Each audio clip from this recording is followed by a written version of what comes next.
नमस्कार विद्यार्थियों, मैं हूं नंदकिशोर विश्वकर्मा। आप सभी का स्वागत है हमारे YouTube चैनल सफलता मंद कोचिंग क्लासेस में। पिछले वीडियो में हमने अध्याय 1, अध्याय 2 और अध्याय 3 के बारे में पढ़ा है। हमने पूरे वीडियो बनाए हैं, उनको हमने प्लेलिस्ट में डाल दिया है। पिछले अध्यायों को आपको अच्छे से पढ़ना है। आज के वीडियो में हम कक्षा 10वीं गणित के अध्याय 4 का अध्ययन करेंगे। आप लोगों को हमारे इस वीडियो में अंत तक जुड़े रहना है। चलिए हम समझते हैं अध्याय 4 में क्या है। द्विघात समीकरण है। कौन सा समीकरण है? द्विघात समीकरण। द्विघात समीकरण। तो अध्याय 4 में हम द्विघात समीकरण के बारे में पढ़ेंगे। अध्याय 2 में हमने द्विघात बहुपद के बारे में पढ़ा था। अध्याय 4 में हम द्विघात समीकरण के बारे में पढ़ेंगे।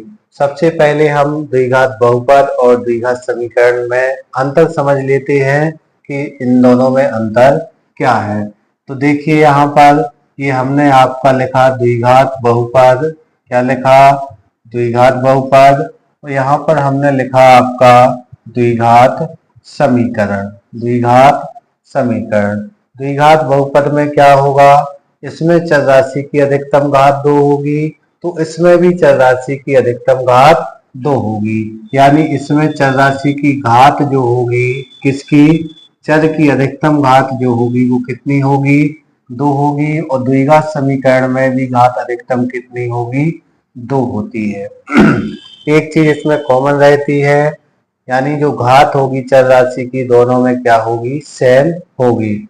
दूसरी चीज आपको याद रखना है, द्विघात बहुपद में x के मान को शून्यक कहते हैं। क्या कहते हैं? शून्यक कहते हैं। जबकि द्विघात समीकरण में x के मान को मूल कहते हैं। क्या कहते हैं? मूल कहते हैं। एक चीज और याद रखना है, x के मान जो भी निकालेंगे द्विघात बहुपद में उसे हम शून्यक कहेंगे, जबकि द्विघात समीकरण में x के मान को हम क्या कहेंगे? मूल कहेंगे।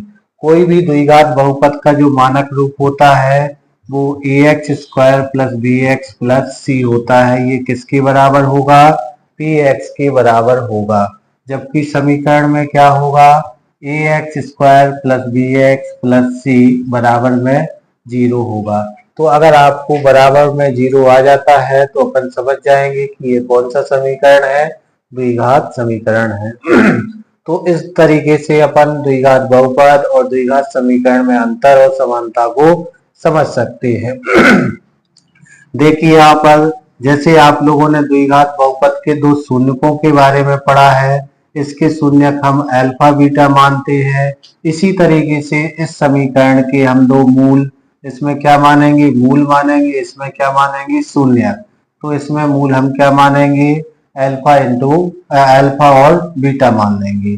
जबकि इसमें हम शून्यकों का योगफल क्या पढ़ा है अपन ने? शून्यकों का योगफल क्या पढ़ा है? -b/a।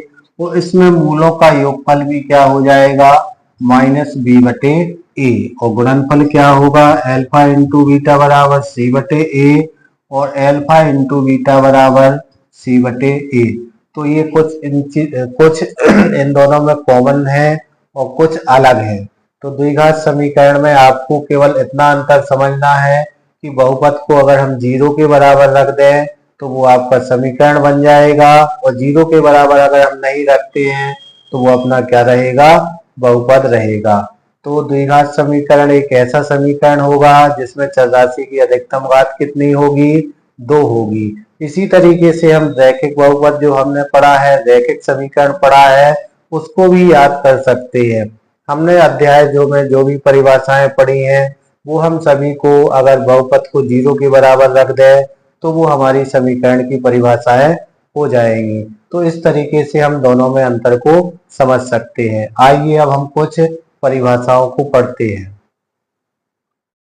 अब परिभाषाओं में हम सबसे पहले रैखिक समीकरण के बारे में जानते हैं। जो परिभाषा हमने बहुपद में पढ़ी है सेम रैखिक में भी वही है। ऐसा ऐसा समीकरण जिसमें चर राशि की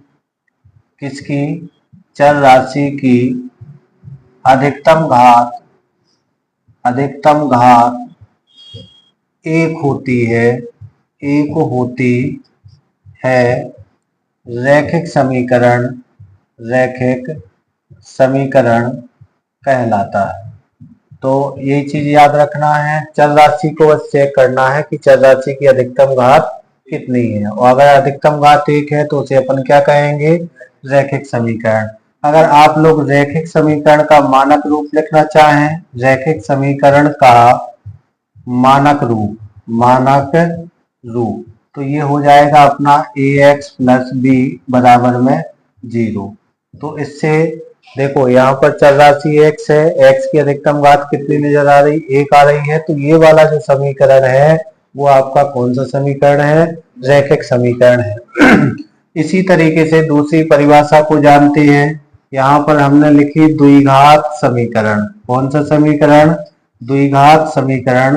द्विघात समीकरण को पिछली किताबों में वर्ग समीकरण भी लिखा था, तो इसको भी याद रखना है। क्या लिखा था, वर्ग समीकरण। वर्ग समीकरण समझो या द्विघात समीकरण। वर्ग का मतलब भी घात 2 होता और द्विघात का मतलब भी घात 2 होता। तो ऐसा समीकरण जिसमें चर राशि की अधिकतम घात 2 होती है द्विघात समीकरण या वर्ग समीकरण कहलाता है। क्या कहलाता है, द्विघात समीकरण या वर्ग समीकरण कहलाता है। अब द्विघात समीकरण का मानक रूप, कौन सा रूप, मानक रूप, ये क्या हो जाएगा अपना ax² plus bx plus c बराबर में क्या हो जाएगा, 0 हो जाएगा। तो पिछले बोर्ड की परीक्षा में पेपर में कई बार 1 नंबर में पूछा जाता है कि बताओ द्विघात समीकरण का मानक रूप क्या होता है। तो आपको द्विघात समीकरण का मानक रूप याद रखना है। क्या होगा, ax² plus bx plus c होगा। तो इस तरीके से हम द्विघात समीकरण की परिभाषा को याद कर सकते हैं। अब क्या करना है, अगला लिख रहे हैं हम द्विघात समीकरण। देखो इसको मिटाए दे रहे हैं। इसी तरीके से आप लोग त्रिघात समीकरण की परिभाषा भी याद रख सकते हैं।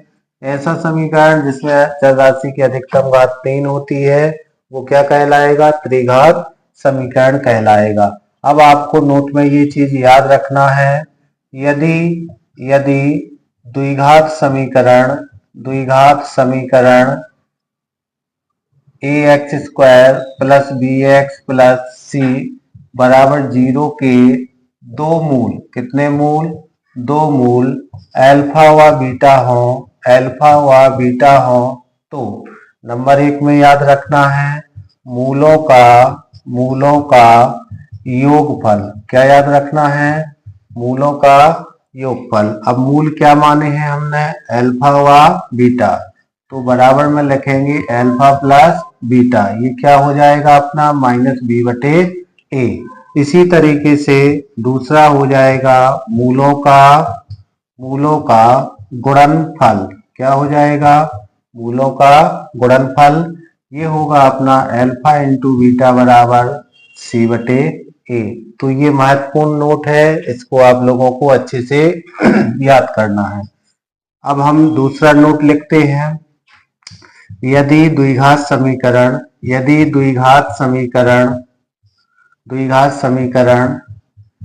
ax² plus bx plus c बराबर 0 हो तो जो विवेचक होता है, विवेचक का मतलब होता है विभक्त कर, ये आपका d बराबर हो जाएगा b² - 4ac। क्या हो जाएगा? b square minus 4ac। तीसरा पॉइंट आपको याद रखना है, द्विघात समीकरण को जब हम हल करेंगे तो तीन विधियों से हल कर सकते हैं। एक होती है गुणनखंड विधि, दूसरी होती है श्रीधराचार्य सूत्र या जिसे बोलते हैं सूत्र विधि, और तीसरी होती है पूर्ण वर्ग विधि। क्या होती है? पूर्ण वर्ग विधि से भी अपन क्या कर सकते हैं? द्विघात समीकरण को हल कर सकते हैं। तो यहाँ पर महत्वपूर्ण जो है वो आपको श्रीधराचार्य सूत्र याद रखना है। श्रीधराचार्य सूत्र ये 1 नंबर में स्पेशल पूछा जाता है। इसी का नाम है दूसरा सूत्र विधि। ये केवल द्विघात समीकरण को हल करने का सूत्र है। किसको हल करने का? द्विघात समीकरण को हल करने का। जैसे ये ax square plus B X plus C बराबर 0 लिखा है, तो अपना ये क्या है? द्विघात समीकरण है। और इसको हल करने के लिए आप लोग श्रीधराचार्य सूत्र x बराबर minus b plus minus root के अंदर बी स्क्वायर माइनस 4ac को याद कर सकते हैं। अपोन में क्या हो जाएगा? 2a हो जाएगा। और आपको अब क्या करना है, इसके बाद जो विविक्त कर हमने निकाला है इसकी भी 3 कंडीशन होती हैं। तो कल के वीडियो में हम इसकी 3 कंडीशन यानी मूलों की प्रकृति को जानेंगे और कुछ 4.1 के सवालों को हल करेंगे। अंत तक हमारे साथ जुड़े रहने के लिए आप सभी का बहुत धन्यवाद।